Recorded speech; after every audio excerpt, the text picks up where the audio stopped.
Bonjour, alors aujourd'hui on va regarder Tesla, suite à NIO qui effectivement n'est pas très haussier en ce moment et plutôt baissier. On va regarder ce que fait Tesla qui dirige le marché justement des véhicules électriques et qui donne la tendance en règle générale.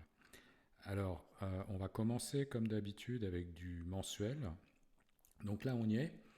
Donc là, vous avez le graphe de Tesla depuis 2010, fin 2010. Donc ce qu'on voit, c'est que en fait, Tesla évolue par palier, hein. Il y a eu un palier ici, une forte hausse ici, un palier qui a duré assez longtemps. Et puis là, la dernière hausse, évidemment, qui est très impressionnante.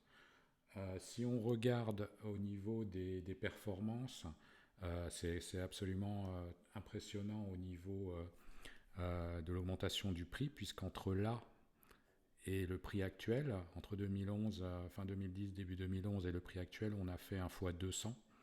Donc là, on se rapproche sur des chiffres du Bitcoin, en fait. C'est l'ordre de grandeur, on va dire. Et depuis, encore plus impressionnant, je trouve, depuis 2019, donc le début de cette dernière hausse, et, aujourd'hui, on a fait fois 15. Donc regardez, je vais mettre le mètre là pour mesurer. Voilà, donc en gros 16 000, non 1600%, 1700%, donc ça fait à peu près x 16, ouais c'est ça. Pour vous donner une idée, le Bitcoin a fait x 20 depuis 2018. Donc depuis le bottom à 3K jusqu'à 60K aujourd'hui, il a fait x 20. Et Tesla fait x 15, mais en seulement 2 ans, donc depuis 2019. Donc on est exactement sur les mêmes ordres d'augmentation de prix que le Bitcoin. Donc ça vous donne une idée de la folie. Quoi dire d'autre? Pas grand-chose en fait. Pour l'instant, la hausse continue, comme vous voyez. Cette partie-là, c'est toujours haussier, hein. C'est assez. Si on trace une droite, en fait, qu'on prend du recul, il faut toujours prendre du recul et regarder le mensuel en premier parce que ça vous donne déjà une bonne idée de ce qui se passe. Vous voyez, c'est haussier, c'est assez linéaire, pas de souci, ça continue, même si il y a eu des corrections. On le verra en hebdomadaire et en daily. Alors on va passer justement en hebdo. Voilà. Donc là, on va s'intéresser à la partie, depuis 2019. Donc on voit, c'est une belle tendance haussière. Là, il y a eu une correction. Alors, en fait, on voit bien que le prix est parti en exponentiel. Il est parti de plus en plus vertical. Et forcément, au bout d'un moment, ça décroche. Ici, c'est un peu moins violent. Mais pareil, là, ça a stagné. Et d'ailleurs, tout le monde voyait le prix à 1000 $. Évidemment, quand tout le monde voit le prix à un certain prix, généralement, ça ne se passe pas comme prévu. Et donc là, le prix continue de corriger à plat. Comme vous voyez, il est dans un range. Alors, je vais vous le mettre en plus gros. Voilà le range. Donc, grosso modo, il est entre 600 $ et 700 $. Vous voyez, 601, 691. Donc, pour sortir de là, c'est très simple. Il faut casser les 700 $, je dirais les 710 $ en hebdomadaire. C'est-à-dire que la clôture, un vendredi soir, doit être supérieure à 710 $, 720 $ dans ces eaux-là. Tant qu'on est en dessous, on reste dans ce range pour ce qui est de la fourchette haute. Pour ce qui est de la fourchette basse, il va falloir absolument tenir les 600 $ en hebdomadaire, c'est-à-dire pareil, la clôture le vendredi.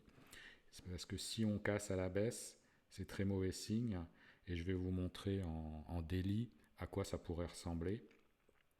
Je suis pas dans ce scénario-là. Il y a deux scénarios. Donc il y a le scénario haussier, casser les 720 $, on va dire, et le scénario baissier où là, je vais vous montrer donc en daily à quoi ça pourrait ressembler. Ce serait probablement une capitulation, c'est-à-dire un prix qui va s'effondrer, par rapport à la hausse.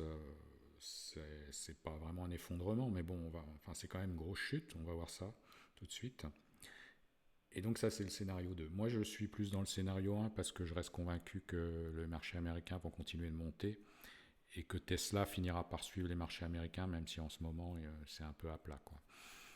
Alors maintenant, on va passer en daily et je vais vous montrer les deux scénarios. Donc en daily, c'est intéressant parce qu'on voit ce qui se passe d'une façon plus précise. On voit que, bon là on a corrigé, normal, il y a eu un rebond, avec un rebond sur la trendline ici, le support ici, puis un deuxième rebond, mais vous voyez que ce deuxième rebond, il est plus bas que le rebond précédent. Vous voyez, il y a une mèche là, il a été légèrement plus haut. Ça c'est pas bon.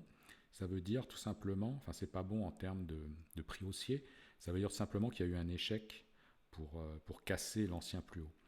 Donc généralement, qu'est-ce qui se passe, surtout qu'on est un peu sorti du range, qu'est-ce qui se passe? Retour sur la résistance, le bas du range.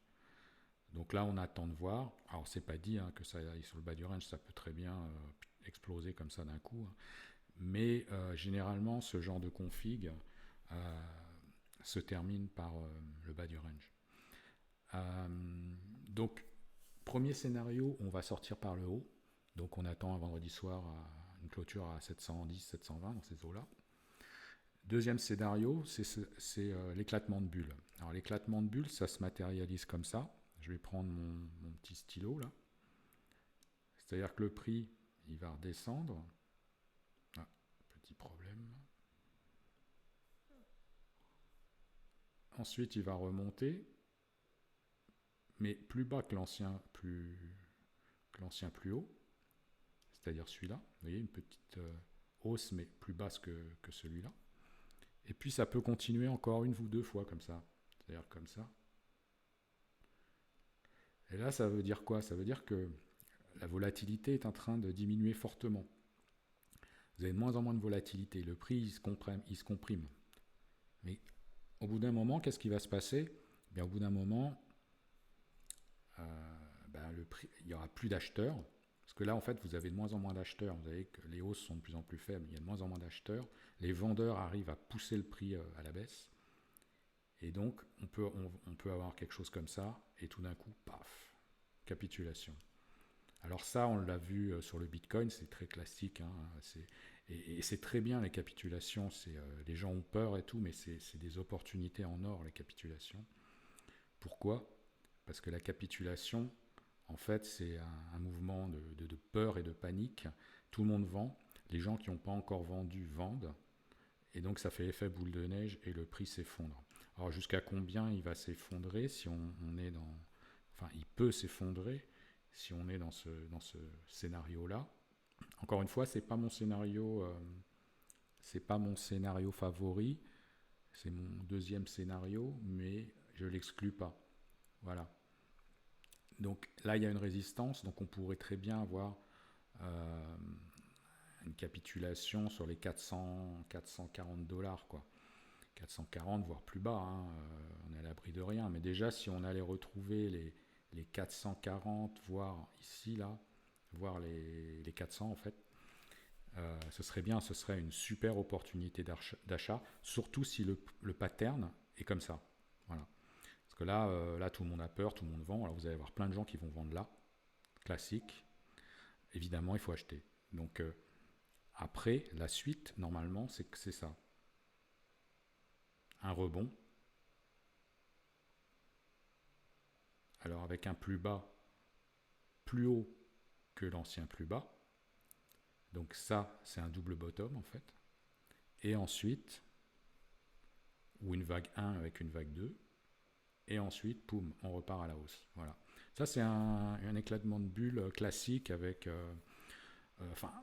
pas vraiment bulle, éclatement de bulle, mais disons une forte correction avec une reprise haussière. C'est ce qu'on voit sur le Bitcoin très souvent.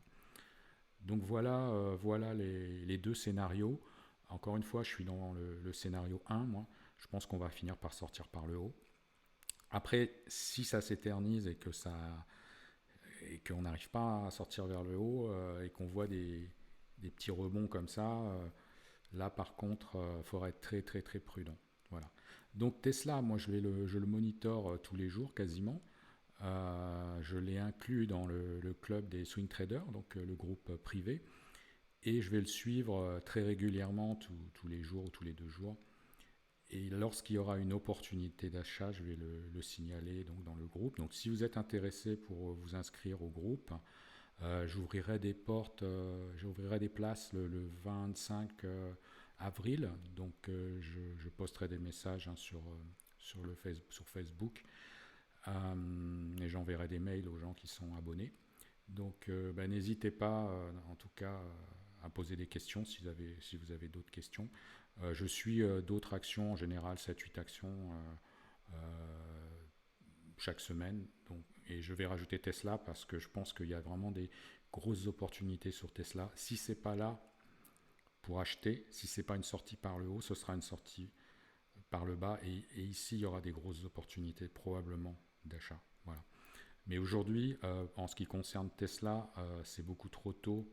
Pour moi, c'est trop tôt pour acheter, sauf pour de l'investissement. Bien sûr, l'investissement, c'est une autre stratégie. L'investissement, c'est du DCA, de Dollar Cost Average.